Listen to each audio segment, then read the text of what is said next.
Olá pessoal, nessa aula 1 nós vamos falar dos conceitos básicos que nós vamos utilizar na disciplina. Então, nessa aula nós vamos ver o objetivo da análise de algoritmo, os conceitos de completude, corretude, loop invariante. Vamos demonstrar como podemos realizar uma análise empírica, uma análise formal e falar das aplicações e exercícios referentes a essa aula.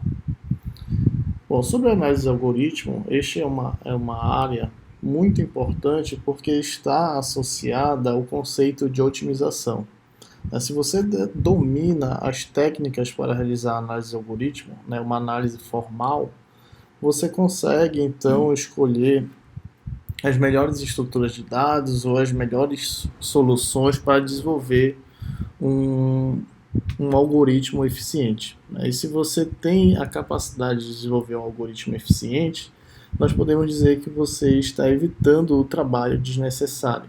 Se você consegue verificar antes da implementação que uma solução é realmente eficiente ou ineficiente, você evita um esforço de implementação muito grande previamente. Então, é importante saber analisar o algoritmo para demonstrar a eficiência da sua solução. Trazendo aqui para um contexto um pouco mais prático da pós-graduação, no seu trabalho de dissertação ou de tese, é muito importante você analisar a sua solução computacional e demonstrar o quão eficiente ela é, se ela ou, se caso não seja, que você demonstre outros caminhos ou procure outros caminhos para torná-la eficiente. Então, esse é o conceito que nós precisamos aprender para analisar as soluções que porventura vocês venham desenvolver aí em termos de algoritmo. Bom, mas para que nós possamos analisar um algoritmo, antes de mais nada a gente precisa definir o que é um algoritmo. Então, podemos começar pela definição. O algoritmo pode ser definido como uma abstração computacional que recebe um conjunto de valores de entrada e produz um conjunto de valores de saída correspondente.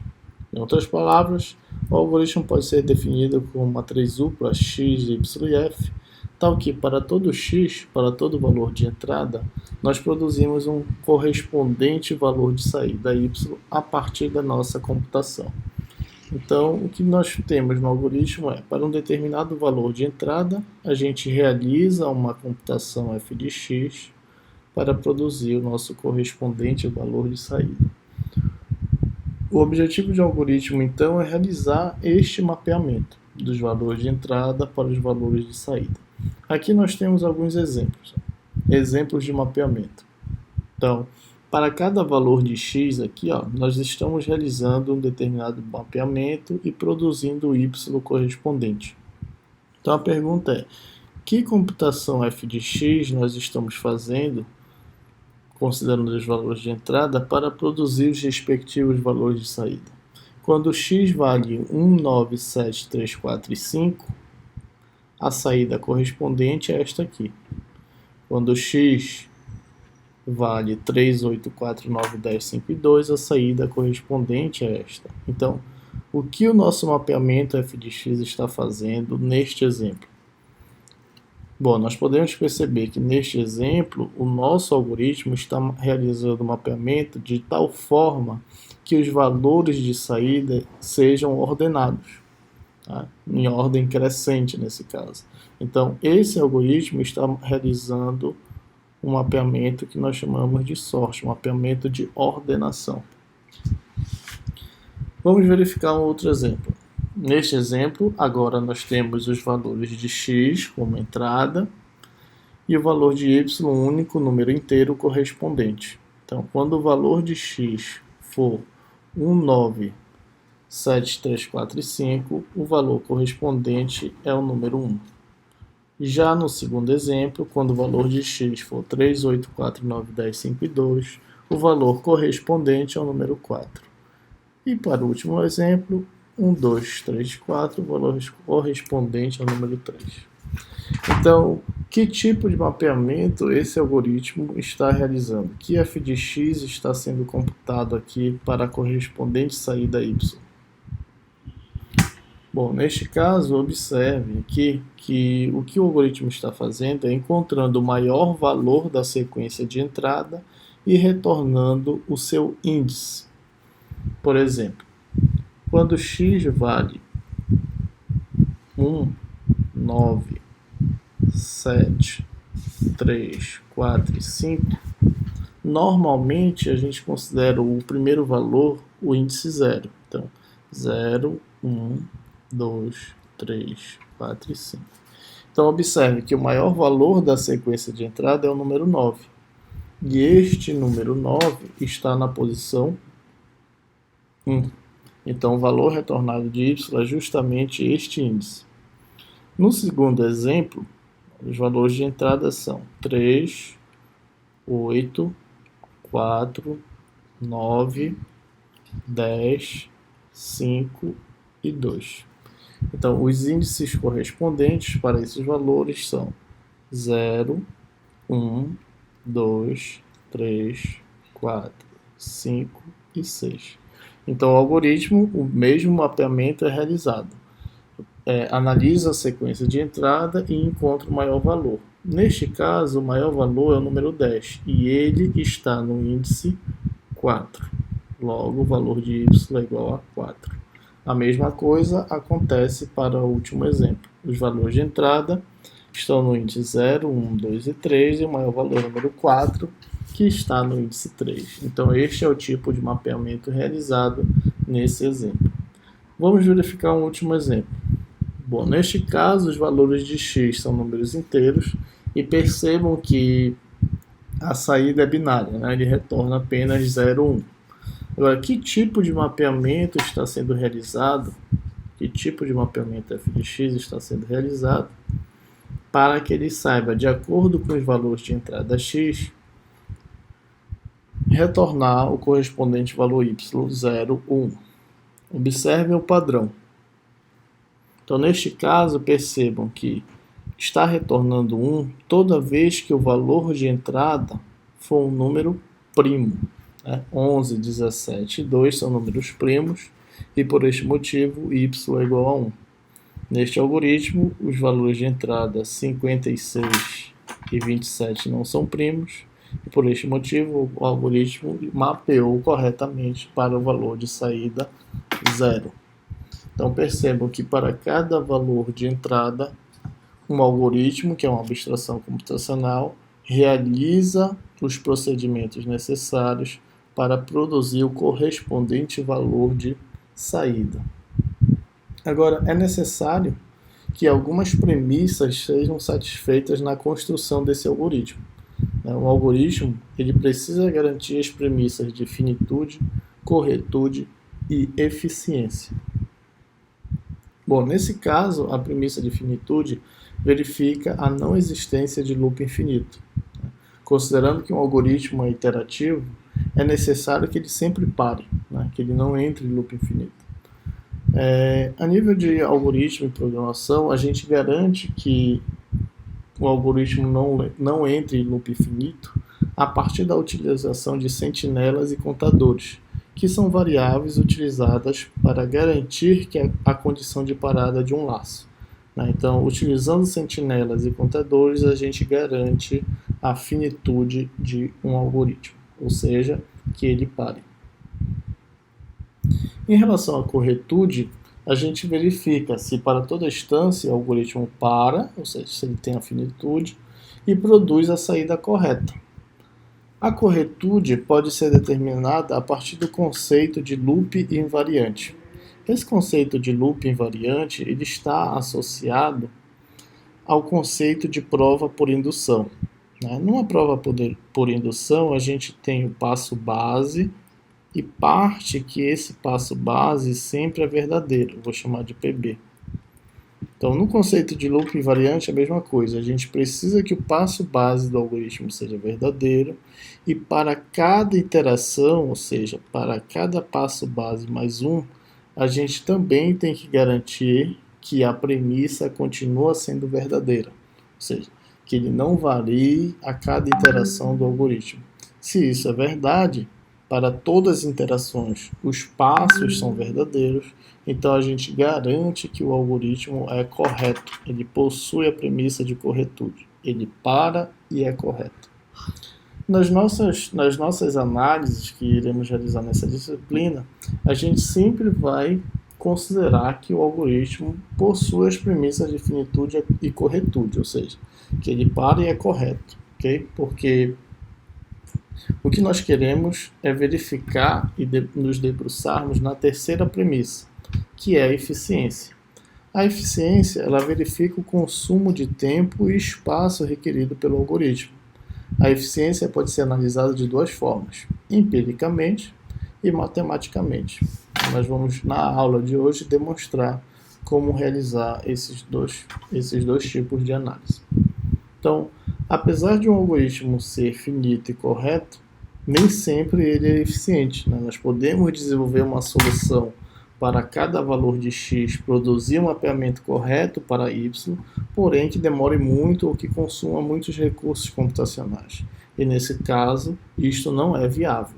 Então, analisar o algoritmo para garantir a eficiência é o propósito da disciplina Projeto e Análise de Algoritmo. Nós iremos analisar a eficiência de algoritmos sob diferentes perspectivas, né? Diferentes estruturas de dados, diferentes técnicas computacionais. Então, para demonstrar o tipo de análise, na aula de hoje nós vamos analisar o comportamento, a eficiência, né, do algoritmo Insertion Sort, que é um algoritmo de ordenação clássico que nós aprendemos desde a época da graduação. Então, o algoritmo Insertion Sort, ele tem como entrada uma sequência de n números, né, dispostos aqui de A1 até a n. A saída desse algoritmo é uma permutação da sequência de entrada, tal que para todo valor AI seja menor do que ou igual ao seu sucessor, AI mais 1. Okay? Se você não lembra o que é verificar, né, eu coloquei aqui um link sobre como funciona o algoritmo Insertion Sort, né, um link bem conhecido aí, o pessoal fez uma sátira, né, uma dança para mostrar como funciona o algoritmo Insertion Sort. Então, se você tem curiosidade, você pode clicar nesse link e o slide está no cigarro. Você vai ver, relembrar aí de forma bem interessante como funciona este algoritmo. Bom, mas... desculpa aqui, deixa eu ajeitar. Ok. Mas se você não lembra e não quer clicar no link, eu vou tentar explicar aqui rapidamente, né? Esse não é o objetivo, explicar como o algoritmo funciona e sim analisá-lo. Mas para analisar, a gente precisa saber o comportamento do algoritmo, obviamente. Então, o que o Insertion Sort faz? Para uma sequência de entrada, como esta aqui, o algoritmo ele vai percorrendo a entrada iterativamente a partir da segunda posição. Então, cada linha que vocês estão vendo aqui é uma iteração do algoritmo, ok? E a cada iteração, percebo que um contador qualquer, que eu vou chamar de J, ele vai crescendo em uma unidade. Então, J é representado aqui na figura pelas casinhas verdes. Então, percebo que o J cresce uma unidade e ele sempre vai percorrendo o próximo elemento do conjunto de entrada. Ok? E aí, a partir dessa posição J, o que ele faz? Ele sempre verifica se o elemento da casinha verde, ou seja, da posição J, pode ser permutado com os elementos da frente. Os elementos da frente são os elementos que já foram percorridos. E que permutação ele deve realizar? Bom, se o elemento da posição J, que é da casinha verde, for menor do que o elemento da frente, eles devem trocar de posição. Então percebam aqui que na segunda iteração, olha, o valor 3 é menor do que o elemento da frente, que é o 4. Então eles trocam de posição. Aí depois eu prego o próximo elemento, o valor 2. Eu verifico, eu posso trocar com 4? Sim, posso trocar. E posso trocar com 3? Sim, posso trocar. Então eles vão fazendo as permutações. Então o Insertion Sort trabalha dessa forma. Para cada elemento da casinha verde, aí da posição J, ele verifica quantas trocas ele pode fazer com os elementos da frente. Ele vai trocando até que ele encontre um elemento que seja menor ou igual a ele, tudo bem? Então, ele faz isso até que percorra o vetor inteiro. É assim que o insertion sort funciona. Se você quiser entender melhor, tem alguma dúvida, assista aquele link que eu recomendei ou analisemos o algoritmo. Tá? A gente pode entender aqui como funciona o algoritmo. Então, aquelas casinhas verdes são justamente essas chaves. Okay? As chaves são a casinha verde, que são os elementos da posição J, e as trocas com os elementos da frente, ele vai trocando, é justamente esse laço de repetição aqui, enquanto. Né? Enquanto o elemento da frente for maior do que o elemento da casinha verde, é porque eu tenho que ir fazendo trocas. Tá? Então é isso que faz esse laço aqui enquanto. Já esse laço para, ele vai responsável justamente por percorrer todas as posições, as casinhas verdes que vão sendo percorridas lá visualmente na diagonal, né? Okay? Então o insertion sort trabalha desta forma. Bom, lembrando que o objetivo principal aqui não é explicar muito bem como o algoritmo funciona, porque a gente parte da premissa que você já sabe como ele funciona, né? É um requisito você conhecer o comportamento dos algoritmos que iremos estudar e analisar na disciplina, ok? Então aqui mais um exemplo do insertion sort, né? Fazendo as permutações necessárias sempre com os elementos da frente, enquanto tiver elemento da frente maior ou igual ao elemento da posição que eu estou percorrendo, que é a minha chave, eu vou sempre trocando até que o vetor fique totalmente ordenado, tudo bem? Então, considerando o comportamento desse algoritmo, a gente pode realizar uma análise empírica dele. Então, a gente pode, a partir de valores de entrada, uma amostra de valores de entrada, verificar qual o comportamento desse algoritmo. Agora, perceba que os valores de entrada de um algoritmo de ordenação, eles podem ter características diferentes, né? Então, eu tenho que verificar empiricamente o comportamento desse algoritmo para todas essas características. Por exemplo, qual seria o comportamento do algoritmo insertion sort se as entradas, os valores de x, já forem ordenados? Então, o algoritmo vai ter um desempenho com este tipo de entrada, quando os valores já estão ordenados. Qual é o comportamento desse algoritmo insertion sort quando a entrada, os valores de x, estão ordenados, mas na forma decrescente, do maior para o menor? É provável que o comportamento dele seja outro. E por fim, qual é o comportamento dele quando os valores são aleatórios, né? Eles estão totalmente desordenados. Então, na análise empírica, você tem que observar esses três tipos de comportamento no caso aí dos algoritmos de ordenação. Então, aqui no algoritmo insertion sort, eu plotei um gráfico, né? Implementei e plotei o gráfico do comportamento dele quando as entradas já são ordenadas. Então, perceba, eu gerei vetores ordenados, né? Gerei aqui de 100 elementos até 1000 elementos e mandei ordenar. Então, percebam que quando os valores de entrada já são ordenados, o algoritmo insertion sort tem um comportamento linear. Aqui nós podemos perceber no eixo x é o tamanho da nossa entrada, tá? O tamanho do vetor de x que eu levei em consideração. Então, o meu último caso aqui foi um vetor com 1000 elementos já ordenados. O primeiro caso foi um vetor com 100 elementos já ordenados. Então, para cada entrada com uma quantidade de elementos já ordenados, no y eu tenho a quantidade de instruções que esse meu algoritmo realizou, né? Quantas instruções ele teve que computar. E que instruções são essas? Essas instruções são justamente as instruções do meu algoritmo. Bom, esta aqui é uma instrução, esta aqui é outra instrução, comentário a gente despreza, ok? Mais uma instrução e assim por diante. Então, eu vou contando quantas vezes cada instrução dessa aqui é executada. Então, é isso que eu estou fazendo aqui nesta plotagem. Então, percebam que para uma entrada de 1000 elementos já ordenados, eu executo 5000 instruções. É isso que eu estou dizendo aqui. Quando a entrada é de 100 elementos, eu executo 500 instruções, 200 elementos, 1000 instruções e assim por diante. Tá? Então, quando os valores de entrada já estão ordenados, o algoritmo Insertion Sort tem um comportamento linear. Sem dúvida, esse é o melhor cenário para o algoritmo Insertion Sort. Né? Por quê? Porque quando ele já está ordenado, significa que eu não preciso trocar ninguém com os elementos da frente. Eles já vão estar na posição correta.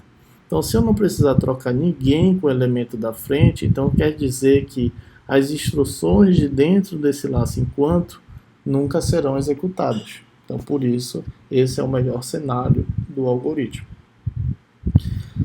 Analisando empiricamente também quando os valores de entrada estão ordenados na forma reversa. Então aqui eu fiz a mesma coisa, eu plotei vetores de tamanho 100 até tamanho 1000, porém esses vetores estavam ordenados do maior elemento para o menor. Nesse caso, observe que o comportamento da contagem de instruções mudou.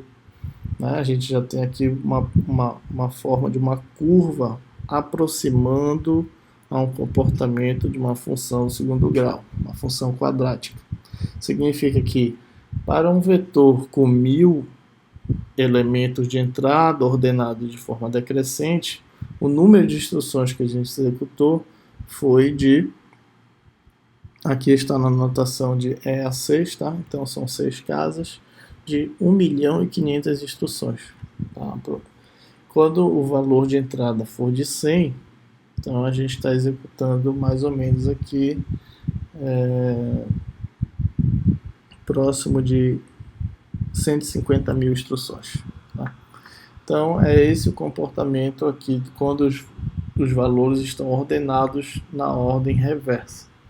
Sem dúvida nenhuma, esse é o pior caso do algoritmo Insertion Sort. Por que o pior caso? Porque toda vez que eu percorrer o elemento chave, eu vou ter que realizar todas as permutações com esses carinhas da frente.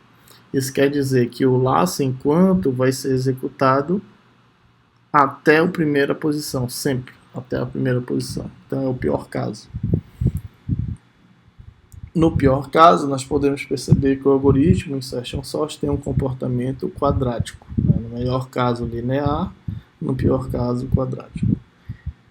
E quando os elementos estão ordenados, não estão ordenados, ou seja, estão dispostos aleatoriamente. Aí a gente fez esse teste também empírico, né? A mesma quantidade de elementos no vetor X, primeiro com 100 posições e o último com 1000, mas os valores desses elementos foram gerados aleatoriamente. A gente percebe que o comportamento aleatório também se aproxima de uma função quadrática.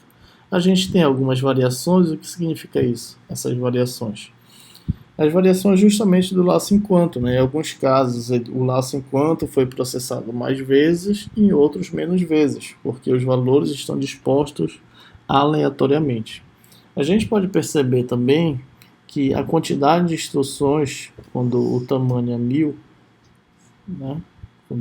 Quando nós temos 1000 elementos para serem ordenados, eles estão dispostos em forma aleatória, a quantidade de instruções que eu preciso executar é menor do que o pior caso, obviamente, é menor.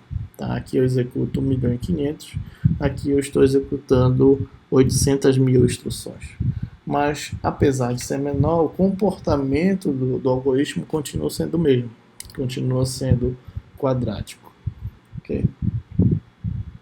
Então, desta forma, nós podemos analisar o algoritmo empiricamente. A gente gera amostras de entrada. Essas amostras a gente tem que sempre garantir que atenda ao melhor caso, ao pior caso e o aleatório. O aleatório é super importante porque esse é o que vai mais ocorrer no caso prático, né, no estudo de caso prático.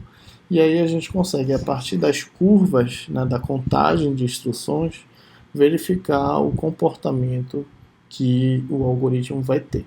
Tá? Então, para realizar essa contagem de instruções é bem simples, basta você, quando for codificar, né, criar um contador e incrementar esse contador após cada linha de código sua.